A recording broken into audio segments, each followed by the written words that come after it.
The moment I walked through those courtroom doors, I wasn't thinking about my brother. I wasn't thinking about the case, or the judge, or the 40 people sitting in those wooden gallery seats. I was thinking about my mother's face. She was in the 3rd row. My father was beside her.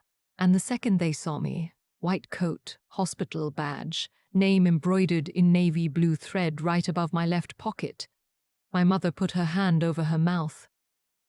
My father reached for her arm and missed. I kept walking. I had a job to do. But I'm getting ahead of myself. Let me go back to where this actually started, because if I just tell you the ending, you won't understand what those 11 years cost me. I grew up in Clarksville, Tennessee. Middle child. 3 kids. My older brother, me, then my younger sister. My brother and I were close in age, just 14 months apart, and that proximity made everything a competition. Grades, attention, who got the bigger bedroom when we moved to the house on Maplewood. He was louder than me, more charming. He had a way of filling a room that I never figured out how to replicate, and I stopped trying sometime around 7th grade. My parents loved all 3 of us. I want to be clear about that. But there's a difference between loving your kids equally and seeing them equally. My brother had this effortless magnetism that made adults want to talk to him, and my parents, especially my father, responded to that.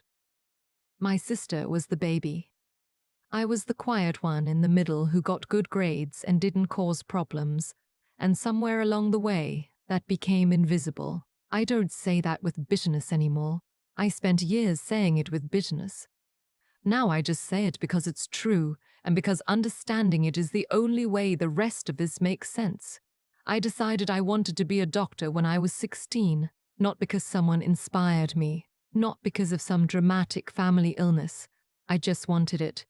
I was good at biology. I liked the problem solving. I liked the idea of a job where the stakes were real and the work mattered. I told my parents over dinner one night, and my father nodded and said that's a long road, and my mother said we'll see. My brother was pre-law at that point, already talking about the LSAT, already building the story of himself. He got a lot of dinner table airtime. I got into the University of Tennessee on an academic scholarship, full tuition. I remember standing at the kitchen counter reading the letter and feeling this clean, specific joy, the kind that doesn't need anyone else in the room to be real. My parents were happy. My mother hugged me. My father said he always knew I could do it, which was generous given that he'd expressed approximately 0 opinions on my academic future up to that point. I left for Knoxville in August. My brother was already gone. He'd moved to Nashville the year before for a paralegal job while he figured out his next step. My sister was still in high school. My parents were becoming empty nesters faster than they expected, and I think that shift did something to their household dynamic that I wasn't around to witness. Freshman year was hard in the way that everyone warns you it will be and you don't believe until you're in it. I called home every Sunday. My mother answered most of the time. My father answered sometimes. My brother called them too. I assumed he was the one who still lived in-state, still showed up for holidays with stories about Nashville and the interesting people he was meeting. I was 3 hours away studying. Second semester of sophomore year, I started struggling. Not academically. My grades held, but I was lonely in a specific way that pre-med students know, where you're surrounded by people but everyone's too exhausted and too competitive to actually connect. I started seeing a counselor at the student health center. I worked through it. I pulled myself out of it. I never told my parents because there was nothing to tell. I had a hard few months. I got help. I got better. That's what you do. What I didn't know was what my brother told them. I found out much later, years later, what he'd said. He'd called my parents sometime during that second semester and told them I was falling apart, that I was failing out, that I told him I was thinking about dropping pre-med and coming home. He said he was worried about me. He said it with concern in his voice, apparently, the kind that lands like care but functions like control. He painted a picture of a sister in crisis who couldn't handle the pressure and was too proud to admit it. None of it was true. Not a single word. But my parents didn't call me to ask. They didn't drive to Knoxville to check.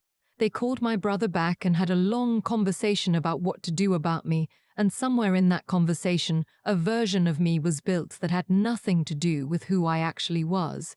A version who'd given up, who wasn't cut out for medicine, who needed to come home and recalibrate. When I called that Sunday, my mother's voice was different. I noticed it, but I didn't know what it meant yet. She asked how my classes were going, and I said fine, and she said, "Are you sure?" And I said yes, and she said okay. That was the whole conversation. The following month, I got a letter, an actual paper letter from my father.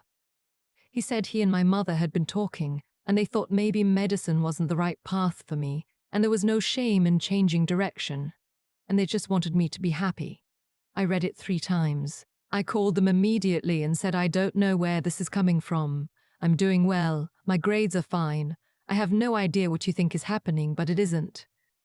My mother said, "Your brother mentioned you'd been struggling." I said, "What did he say exactly?" She got vague. She said something about being worried about me, about how hard I'd been pushing myself. I said, "I've been managing fine. I worked through a hard semester and I'm okay now. I'm not dropping out." There was a pause. My father got on the line and said he just wanted me to know they supported whatever I decided. I told them clearly, "I'm not deciding anything except to keep going." I thought that was the end of it. It wasn't. I graduated from UT 4 years later with a 3.7 GPA and got into medical school at Vanderbilt. I was ecstatic. I called home. My mother said, "Congratulations, honey, we're proud of you." My father said, "That's wonderful." There was warmth there, but it was the kind of warmth that comes through glass. I could feel it was there, but there was something between us I couldn't name. My brother wasn't on the call. I didn't think much about it at first. Medical school consumed everything. You don't have bandwidth for family dynamics when you're memorizing pharmacology at midnight and running on 4 hours of sleep. I came home for Christmas the first year and it was fine, normal. My brother was there, charming as always, cracking jokes at the dinner table. He and I weren't close, hadn't been for a while, but we were functional, cordial. It was during that Christmas visit that I overheard something I wasn't supposed to hear. I was in the kitchen getting water, and my brother and my father were in the living room and the door wasn't quite closed. I heard my father say, "She's stuck with it, I'll give her that." And my brother said, "I know, I honestly thought she'd fold." My father laughed. A short, acknowledging laugh. I stood there with my glass of water for a long moment. Then I walked back to my room and I sat on the edge of my bed in the dark for a while. Fold. Like this had been a bet. Like my career was a question he'd had the answer to and I'd simply failed to prove him right yet. I didn't say anything. I don't know why. Maybe I was too tired. Maybe I told myself it didn't matter. Maybe I understood on some level that if I brought it up, I'd be the one causing a scene, and my brother would be the reasonable one, and I'd spend Christmas defending myself instead of resting. I went back to Nashville after New Year's, and I poured myself back into school. Medical school is 4 years, then residency. I matched into emergency medicine at a hospital in Charlotte, North Carolina. Another state, another city, another reason not to be home much. I still called on Sundays when I could. I still sent birthday cards and Christmas cards with my Charlotte address on the return label. My sister and I stayed close. She'd moved to Asheville by then, and we'd see each other a few times a year. But the relationship with my parents had a distance to it that I couldn't fully account for. Calls felt shorter. Updates felt performative. I kept offering to come home, and there was always some reason it wasn't quite the right time. I met my husband during residency. He's a firefighter, calm and steady in a way that balances out the particular intensity I carry around from work. We got engaged after 2 years, and I invited my whole family to the wedding. My parents came. My sister was a bridesmaid. My brother did not come. He sent a card and a gift and a reason that felt thin.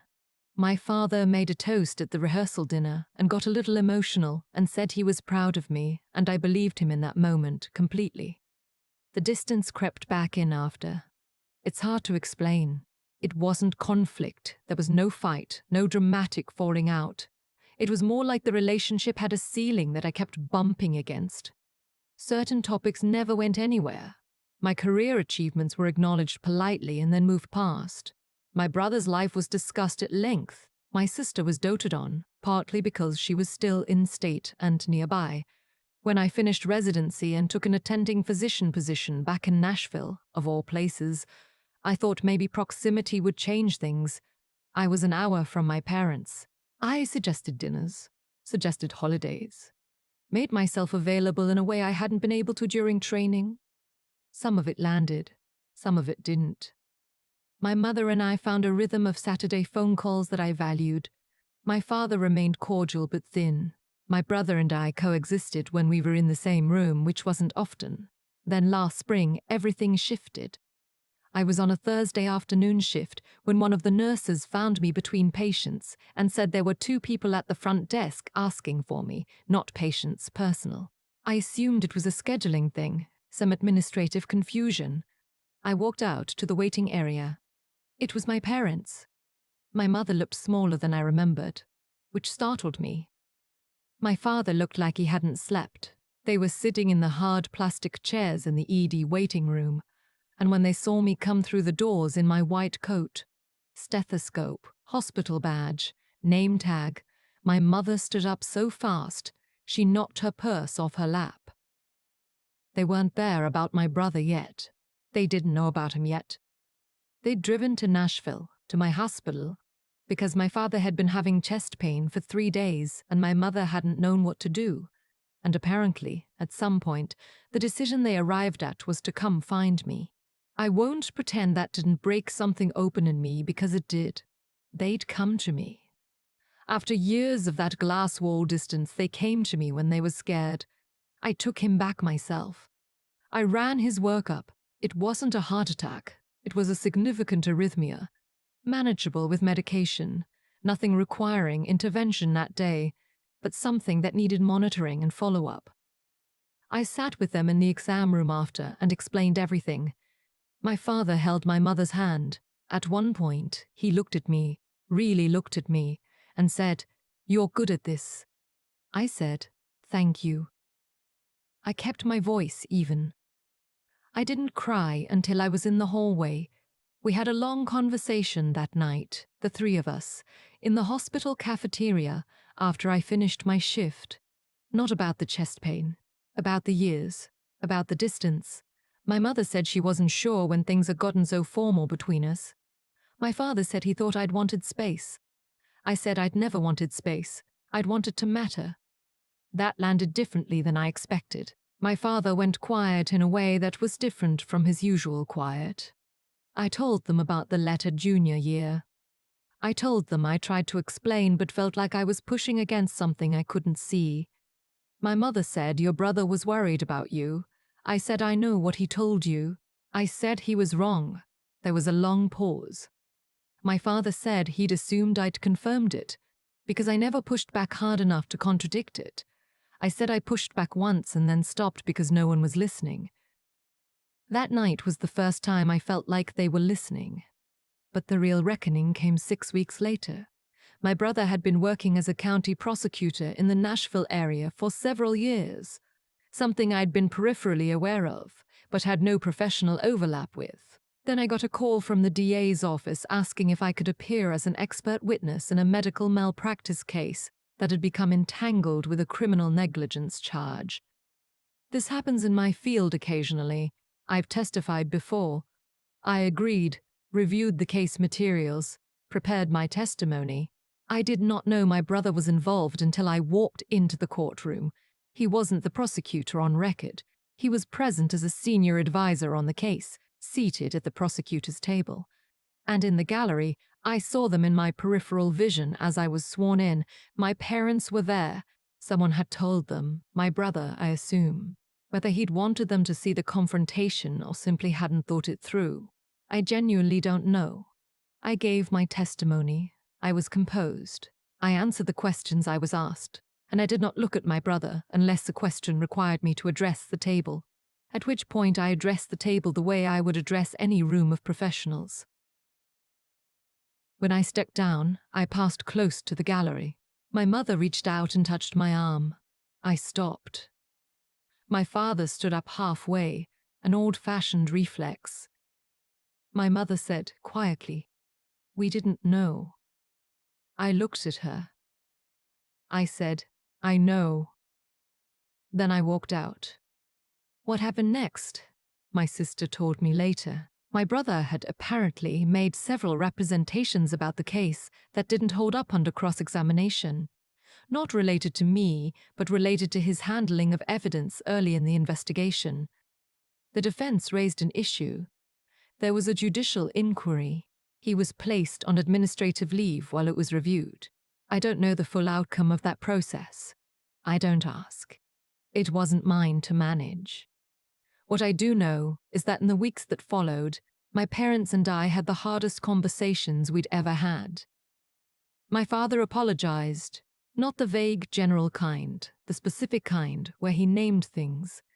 He named the letter he sent junior year. He named the Christmas dinner he'd laughed at my brother's joke. He said he built a version of me in his head that was smaller than me, and he'd let it stand because correcting it would have meant confronting his son. I listened. I didn't rush to reassure him. My sister says that's growth. She might be right. My mother apologized differently. She apologized for the silence, for the phone calls where she heard what she wanted to hear instead of what I was actually saying. She said she hadn't understood that her silence felt like agreement. I told her it had. She said she was sorry. I said I know. I didn't tell them they were forgiven because I'm not sure that word is the right one for this. What I told them was that I wanted us to keep going, that I wasn't interested in the lost years becoming permanent, that I was willing to start from where we were, which was harder and more honest than where we'd been before. My father has a follow-up with a cardiologist every 3 months now. I don't go with him, but I call after every appointment to go over the numbers. That's new. That's us figuring out a language. My husband says I'm remarkably calm about all of it. He says that like it's a compliment, but I told him it's not calmness exactly. It's something more like clarity. I spent so long inside the fog of that family dynamic, trying to figure out why I kept bumping against that ceiling, why things felt warm but not quite warm enough, why the distance never fully closed no matter how much I showed up. Now I know why. Knowing why doesn't erase the years, but it does stop the wandering, and the wandering was the hardest part. My brother and I haven't spoken. I imagine at some point we'll be in the same room again. Holidays, eventually maybe a birthday, and we'll be civil the way adults are civil, when civility is all they have. I'm not working toward anything more than that. Some things don't repair, and knowing which things those are is its own kind of freedom. What I think about, when I let myself think about it, is this. I spent 11 years building a life that I'm genuinely proud of.